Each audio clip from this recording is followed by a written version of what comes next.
Los fenómenos que han emergido últimamente en la cultura occidental son el resultado de toda una gama de pensamiento que ha ido entretejiéndose a lo largo y ancho de su historia.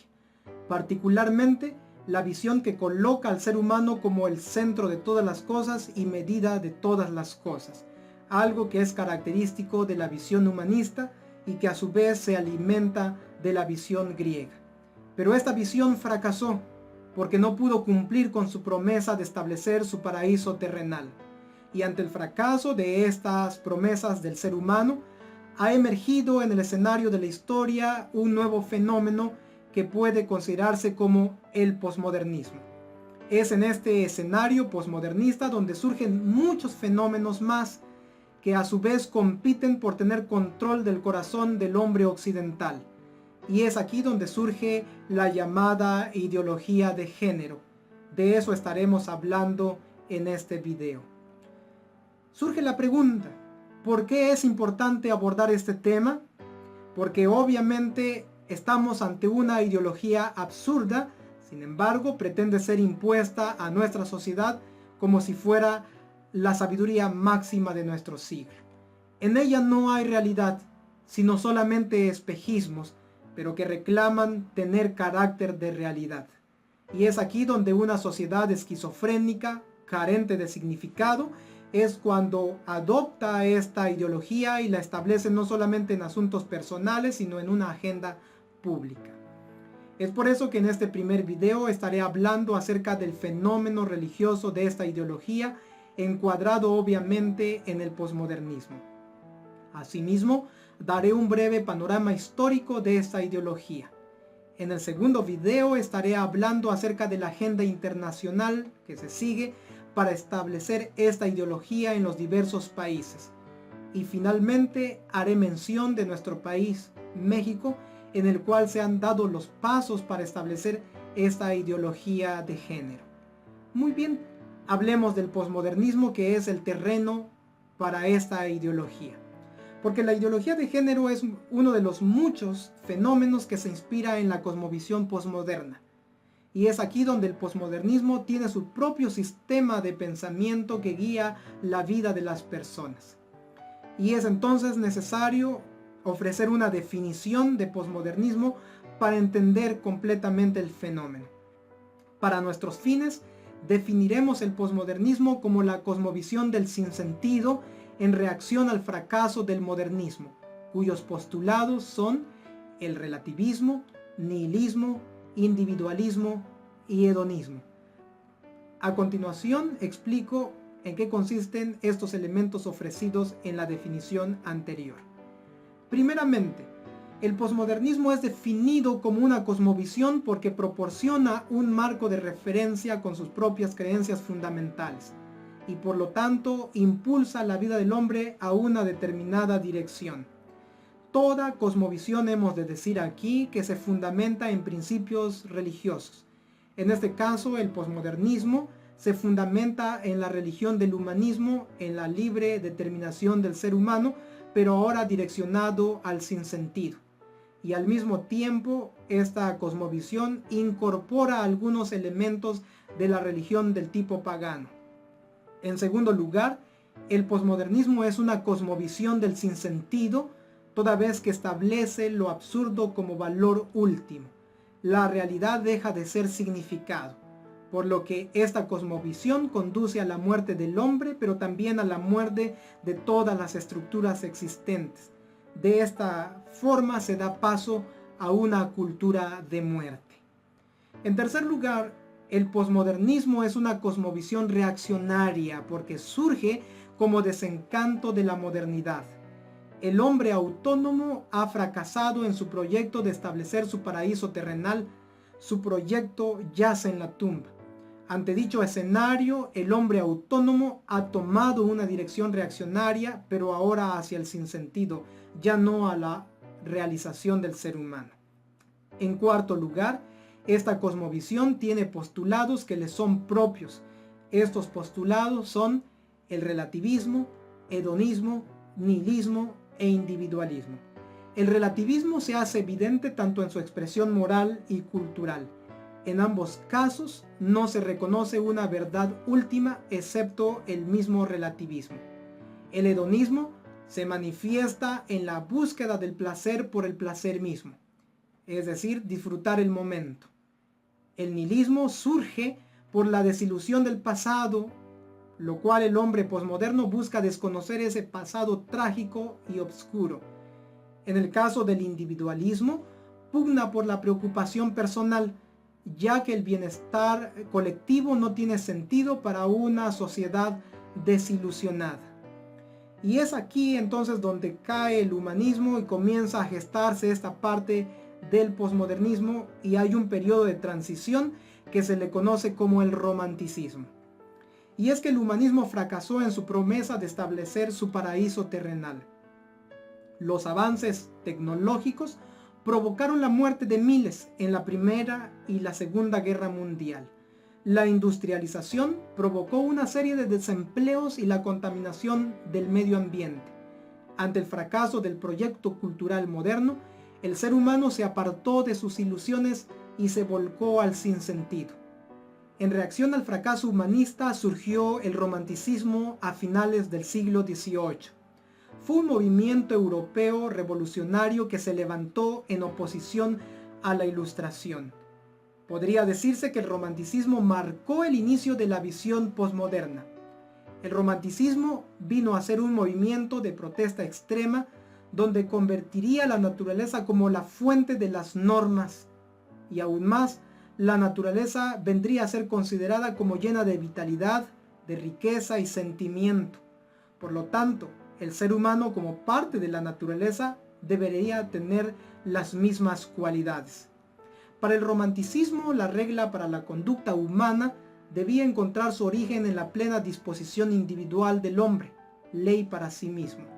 La autonomía romanticista se haría evidente en la poesía, en la música, incluso en la sexualidad. Por ejemplo, la sexualidad fue apartada de los nexos burgueses del matrimonio para dar paso al libertinaje sexual. Y es aquí donde se entreteje una orientación de la visión humanista, pero ahora hacia el absurdo, hacia el sinsentido. Y es aquí donde entonces encontramos esta motivación fuerte religiosa que controla el corazón del hombre occidental en esta posición posmoderna. Porque el ser humano sigue sosteniendo la libertad del hombre autónomo, pero ahora con un giro hacia el sinsentido. El posmoderno apela a la libre autodeterminación del ser humano. Bajo el cobijo de sus supuestos derechos humanos, va a hablar de esa libertad que no conoce límites. Por ejemplo, el discurso de las feministas y el reclamo de los grupos LGBTI son ejemplos claros de esto que estamos diciendo. Bajo la premisa de la libre autodeterminación de la mujer, se busca, por ejemplo, despenalizar el aborto. Este es un ejemplo de muchos ejemplos que emergen en esta visión del sinsentido. Y es aquí donde encontramos entonces que esta cosmovisión posmoderna ve a la realidad como carente de significado. A diferencia de la era moderna donde el ser humano se proyectó hacia la autorrealización, ahora la sociedad posmoderna va al fracaso porque considera que la vida no tiene significado. Y es en este escenario donde surge la ideología de género. Porque la ideología de género, como uno de los tantos fenómenos que emerge en este terreno posmoderno, también tiene esa visión del sinsentido o de lo absurdo. Otros fenómenos están allí como la legalización del aborto, la eutanasia, la pedofilia, el matrimonio homoparental, etcétera, etcétera. Pero es aquí donde vamos a hablar propiamente de la ideología de género. Para nuestros fines, definiremos ideología de género como el sistema de pensamiento inspirado en el sinsentido, de carácter anticientífico, el cual afirma que la sexualidad es producto de la construcción social y donde sus promotores tienen una agenda para establecerla coactivamente a la sociedad. Bajo esta definición podemos observar que esta ideología posee un determinado sistema de pensamiento, porque un sistema de pensamiento es un conjunto de ideas generalmente articuladas, que procura comprender el mundo al mismo tiempo que ofrece una forma de vida. Este sistema de pensamiento se inspira en el sinsentido. Esto indica, como hace un momento refería, que la plataforma de esta ideología es el posmodernismo.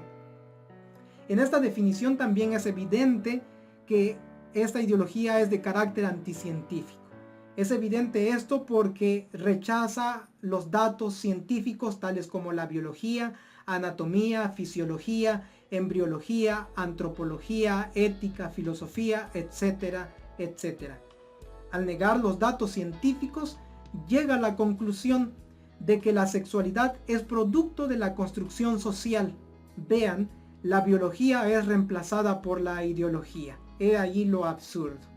Finalmente, se procura establecer coactivamente esta ideología mediante la fuerza de la ley, bajo la supuesta protección de los derechos humanos y la no discriminación. Por ejemplo, la Organización de las Naciones Unidas ha buscado establecer esta agenda. Incluso la educación y los medios de comunicación juegan roles importantes en el establecimiento de esta agenda. Ahora bien, permítanme dar un panorama histórico de este fenómeno. Es aquí donde Agustín Laje encuentra una relación de la ideología de género con la teoría socialista propuesta por Marx y Engels. Cabe mencionar aquí que el materialismo dialéctico, que es característico del marxismo, se inspira en la religión del tipo pagano, porque de acuerdo con la teoría de Marx, la materia, energía, es la realidad básica y dentro de la materia hay una ley innata que conduce a las cosas al cambio de acuerdo a un proceso que él le va a llamar desarrollo dialéctico. Aunque el marxismo, como nosotros lo entendemos, se presenta de manera antirreligiosa porque dice somos antirreligiosos cuando realmente se adhieren a una religión del tipo pagano. Es en este caso donde la materia viene a ser el elemento que, aunque siendo parte de la realidad, se considera independiente y de lo cual todo lo demás depende. Este es el esquema pagano. En este materialismo dialéctico se estableció entonces un conflicto entre el burgués y el proletariado. Al mismo tiempo, esta visión dialéctica llevó a una interpretación incorrecta de la sexualidad. Por ejemplo, Engels dijo que la propiedad privada es la causal de la explotación de las clases y constituía también la explotación de los sexos. Aunque el marxismo generalmente es identificado en su dialéctica en el plano económico, no ha de negarse su impacto en la sexualidad. Por ejemplo, nos ubicamos en los años 1920 en los países comunistas de la URSS, donde se llevó a cabo la llamada Revolución Roja y Rosa. Para este punto, la visión marxista había impactado la vida sexual. El acto sexual era considerado como la simple satisfacción de las necesidades biológicas del individuo. Así que se abrió paso a un comunismo sexual, se establecieron cabinas públicas para el acto sexual, surgieron marchas de la desnudez, se establecieron ligas de amor libre, siempre, obviamente, tutelados por el Estado. Así que la sexualidad llegó a ser un asunto meramente material y fisiológico. De este modo, a la sexualidad se le estaba quitando el referente moral y dejaría de apuntar a Dios, porque solamente sería un asunto meramente fisiológico. Esto indica que el materialismo dialéctico de la teoría marxista impactó prácticamente la parte de la sexualidad, y es aquí donde encontramos una vinculación en la teoría marxista y la ideología de género, que algunos le llaman, que tiene una vinculación fuertemente y hablan de un marxismo cultural. Es en este contexto de la URSS entonces donde no solamente se ve el impacto en la sexualidad, sino también se establecieron políticas para destruir a la familia y se legalizó el aborto. Así que no es un asunto nuevo este fenómeno que estamos viviendo ahora. Muy bien, siguiendo con esta línea de pensamiento, nos ubicamos en el año de 1949, cuando se publica el libro El segundo sexo escrito por Simone de Beauvoir. En este libro ella afirma que el ser mujer resulta ser el producto de la construcción social, el cual es definido por el opresor, es decir, por el hombre. Ella escribe: no se nace mujer, se llega a serlo. Ningún destino biológico, psíquico o económico define la figura que reviste en el seno de la sociedad la hembra humana. Es el conjunto de la sociedad el que elabora ese producto intermedio entre el macho y el castrado, al que se le califica de femenino. Así que para ella, el hecho de ser mujer es simplemente el producto de una construcción cultural machista. Su aportación a estas alturas es buscar que el destino biológico de una mujer no determine su estatus en la sociedad. Más adelante, en los años 1970, Kate Millett lleva estas ideas a un plano mayor. Puntualiza el concepto de género, para luego rechazar los datos de la biología. En el año 1969, en su libro Política Sexual, establece que lo sexual es político, es decir, de interés público. Al mismo tiempo afirma que la familia es la institución que produce la estructura patriarcal, es decir, la familia es la que echa a perder a la sociedad con esta estructura machista y patriarcal. Además establece que hay una guerra de sexos, donde el varón es el explotador y la mujer la proletaria explotada.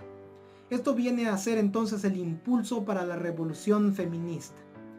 Siguiendo el recorrido histórico, es necesario ubicarse en el año 1990, fecha en la que surge la teoría queer. 5 años había surgido el movimiento queer, un grupo posidentitario que, al no identificarse con las categorías de homosexual, gay, lesbiana, transexual, se autodenominaron queer. Este movimiento desembocó en la teoría queer que se conoce actualmente. La teoría queer rechaza que exista algo como hombre o mujer, lesbiana u homosexual. Para esta ideología no existe una identidad determinada tales como varón o mujer. Siguiendo esta misma línea de ideas, encontramos a Judith Butler, una teórica que en su libro El género en disputa, el feminismo y la subversión de la identidad, publicado en 1990, va a establecer que el sexo siempre fue género. Así que si el sexo y género no existen como tal separadamente, y si el género es producto de la construcción social, el sexo por consiguiente también lo es. De esta forma, a la sexualidad se le aparta de los datos biológicos. Bajo esta idea se llega a la afirmación de que el ser humano no nace hombre o mujer, sino en una condición neutral, por lo que cada ser humano puede elegir su propio sexo.